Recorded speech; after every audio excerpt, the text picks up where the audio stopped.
Pero también pasó, vamos a la historia de la... Yo me abrazo a la computadora a veces, te digo, cuando encuentro cosas que me interesan, me abrazo a Google. También, pero déjame cerrar la idea porque es importante para la gente. Porque hoy está uno de los mayores factores que afecta la calidad de vida es el uso permanente de responder los mensajes de texto, ir al correo electrónico, ir a internet. Nosotros tenemos recursos cognitivos que son limitados. Entonces, es fantástica la tecnología como científico, como médico, la uso todo el día, pero hay que cortar y sobre todo para tener más bienestar, porque el uso permanente de tecnología nos hace menos inteligentes, baja el coeficiente intelectual, baja unos puntos, nos da ansiedad, nos da estrés. Sedentarismo. Puede provocar sedentarismo. Sedentarismo también. Es uno de los factores de riesgo principales del ACV. Y los chicos ya ni suman, ni multiplican, ni dividen. Sí, pero igual nunca va a reemplazar a la memoria humana. Tampoco pasó cuando Gutenberg inventó la imprenta. La gente en ese momento podía sospechar, aparecen los libros, toda la información va a estar en los libros y se va a borrar la memoria humana. Y la memoria humana no se borró. Esto va a generar, y lo discutimos en el libro, algún cambio en la reorganización del cerebro, pero no va a erradicar la memoria. Para dejar esa adicción que tenemos? ¿Cómo podemos hacer? A veces digo, bueno, dejamos el teléfono un rato o lo agarramos una hora, pero bueno, es difícil. Entender que es un tipo de adicción. Vos dijiste una buena frase. El cerebro básicamente busca siempre novedades y recompensa. Nosotros básicamente queremos placer. La especie humana se ha dedicado toda la evolución a detectar el peligro, huir del peligro y buscar el placer. Claro. Entonces tenemos placer con el sexo, con una comida rica, con mirar a un familiar, a nuestros hijos y también con buscar la novedad.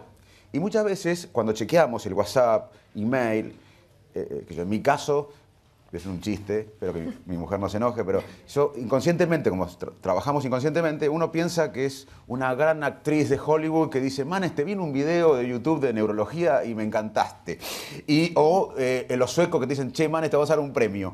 Y en el fondo es alguien que quiere pedirte un favor. O sea, uno busca siempre recompensas y por eso estamos chequeando permanentemente. Y en el fondo nos frustramos y buscamos más recompensa. Entonces, tenemos que entender que activa los mecanismos de adicción, como activa la cocaína, como activa ser adicto al trabajo, estar permanentemente conectado, en cierta manera es una adicción y tenemos que verlo como tal. Así que vos dijiste una palabra clave para entender por qué tenemos que dejar la tecnología de lado varias horas por día. Pero la gente no lo hace. Bueno, tampoco hacía Mirta. Yo vivo en una esquina y me asomo y veo pasar a la gente, ¿no? en una avenida. Y de 10, 9 van con el teléfono. Así, caminando por la calle. Y sin mirar al cruzar la calle, lo que es peligrosísimo. Pero hace unas décadas, en Estados Unidos, los médicos hacían con guardapolvo propaganda de cigarrillos. Hace unas décadas, ya había datos, en esa época ya había datos que el cigarrillo hacía mal a la salud y sin embargo la sociedad todavía no había absorbido esto. Hoy sabemos, y el doctor puede explicar bien porque es un experto, que el azúcar en grandes cantidades es veneno.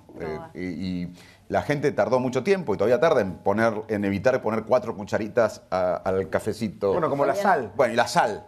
Bueno, yo creo que en una época, en unos años, ya hay datos, pero en unos años nos vamos a dar cuenta de vivir permanentemente chequeando WhatsApp. Lo mal que hace. Y bueno, es bárbaro, pero en una dosis. Es como... Yo creo que ya lo sentimos. No sé si a ustedes le agarra dolor de cabeza o a veces como que se saturan. Sí, pero no sé si hay información que esto pasa. O sea, yo creo que lo sentimos porque estamos todo el día ansiosos, estresados, pero todavía no hay conciencia. Como no hubo conciencia del cigarrillo... Doctor, no es bueno esa actividad. Es buenísimo pero, para el cerebro, para el cuerpo, pero no permanentemente. para el físico. Pero no permanentemente. Sí, pero no buscando por ahí la satisfacción, porque uno puede buscar información para trabajar, pero no por la satisfacción, sino por una necesidad. El auto es bueno, yo me muevo en auto, pero no vivo en el auto permanentemente. La tecnología es bárbara, pero hay que usarla para que te dé más bienestar, no para que te quite bienestar. Hoy la gente está permanentemente chequeando información y, a ver, lo hago simple para que entiendan que no es el manes. Yo le digo, hable simple, doctor, hable sencillo. Bueno, nosotros tenemos el mismo cerebro, nuestra especie ahora tiene el mismo cerebro que nuestros antepasados hace 30.000 años. O sea, tenemos el mismo cerebro, básicamente. Entonces, hace 30.000 años no tenían toda esta información que tenemos ahora. ¿Cómo con el mismo cerebro lidiamos con toda la información? Bueno, con un costo, estrés, insomnio, ansiedad, irritabilidad, menos atención, menos concentración. ¿Pero no está peor el que no hace nada? Sí, vuelvo a decir, hay que hacer, pero moderadamente. Lo que está pasando ahora es que todo el mundo está conectado 8 o 9 horas por día. Lo que estoy diciendo, usemos, claro. No hay una dosis todavía, pero Yo usemos... creo que es buenísimo eso. El ser humano está hecho para ser activo. Pero ¿sabe las consultas que tenemos de gente con estrés, con ansiedad, con insomnio, en cierta manera por la vida estresante que estamos llevando, no en la Argentina, en todo el mundo? La cantidad de gente medicada que hay. Probablemente tenga mucho que ver con todo lo que se llama un síndrome de mala adaptación a cambios vertiginosos que ha tenido la tecnología. La verdad que, como dice el antropólogo israelí Yuval Harari, probablemente en 50, 100 años la tecnología se maneje por sí misma a través de inteligencia artificial, algoritmos algoritmos computacionales. Como decía Facundo, el hombre persigue dos cosas, la felicidad extrema y la inmortalidad. Entonces, y la juventud. Bueno, es eso. Y probablemente eso sea el paradigma, digamos, del siglo XXII. Nosotros no lo vamos a ver. ¿Para qué nos preocupamos? Y hay diferencia, por ejemplo, en los niños que ya crecen con eso y nosotros que por ahí tuvimos que hacer un cambio drástico de lo que veníamos a cómo se vive hoy. Enormes diferencias. Son los nativos digitales, diría, versus nosotros que somos inmigrantes. Pero creo que tu pregunta va más al cerebro. Bueno, pero eso... Sí, lo que pasa es que es difícil saberlo todavía. Coincido con el doctor Rubinstein que hay diferencias, pero es difícil saber la magnitud porque el cerebro humano termina de desarrollarse después de los 20 años. Entonces, es muy poco tiempo. Todavía no hay estudios que duren más de 20 años, de 2 décadas. No hay papers. No hay evidencia científica para ver qué pasa en la estructura anatómica del cerebro. Pero como dice el doctor Rubinstein, ya hay una diferencia no solo en el talento, sino en la capacidad de absorber información. Pero a nivel cerebral todavía no sabemos. Y esto es algo que hay que remarcar. La parte frontal del cerebro, que es la que está detrás de la frente, que permite evitar la tentación inmediata por el placer a largo plazo. ¿Ese es el lóbulo frontal? Sí, inhibe la respuesta prepotente. Dijo que el país tiene un problema con el lóbulo frontal. Sí, porque...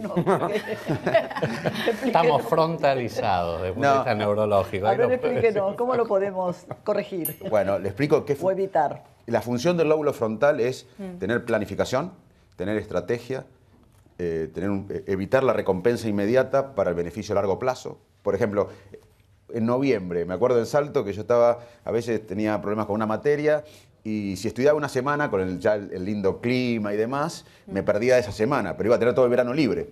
Ahí el lóbulo frontal decía, bueno, estudia ahora, una semana fuerte, porque te quedan 3 meses de vacaciones.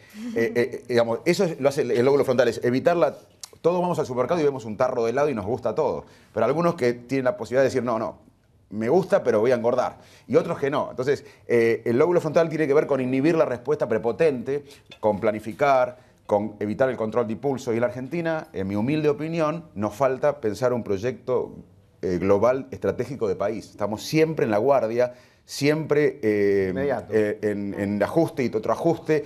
Y hoy el mundo, los países prósperos están basados en la ciencia, en la tecnología, y nosotros lo vemos como un gasto y es una inversión. ¿La tecnología modifica nuestro cerebro? ¿Modifica el cerebro? Sí, la tecnología básicamente lo que decíamos, modifica el cerebro, pero lo que me gustaría remarcar, ya que me da la oportunidad, Mirta, es que hoy, desde siempre en la historia, los países que avanzaron lo hicieron porque manejaban los avances en la educación, en la ciencia, en la tecnología. Ese es el mejor programa económico que podemos tener. Y en Argentina no estamos discutiendo esto, que debe ser más allá de un partido político y de un presidente. Esto tiene que ser una cuestión de Estado, ponernos todos de acuerdo. Y la verdad que yo veo que cada vez estamos más separados. Difícil entre los argentinos. Y el mundo avanza y nosotros quedamos atrás. Y bueno, estamos de ajuste en ajuste y achicamos. Y vienen oleadas de nuevos pobres. Y estamos así hace décadas. Y no ponemos la educación, la ciencia y la tecnología, como la salud, como prioridad. Así que en ese aspecto tenemos un problema frontal, que no podemos planificar